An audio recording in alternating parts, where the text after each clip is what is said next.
thank you so much for being here, Administrator. Manpower is one thing, but I know you've talked about in the past too, having to make sure they have somewhere to work and that there are hospital beds.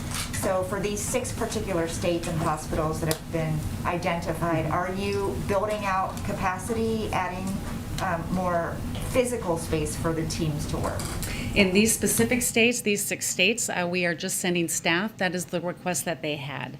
Our regional administrators have been in constant communication with our state emergency management directors and state public health directors throughout this pandemic, and we have been conducting recently facility expansion assistance to all of the states.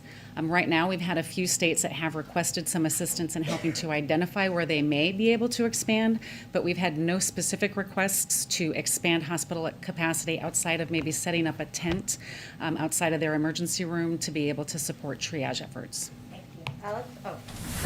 I do have a question. This has been a year of unprecedented natural disasters as well as obviously a global pandemic that has no end in sight at this point.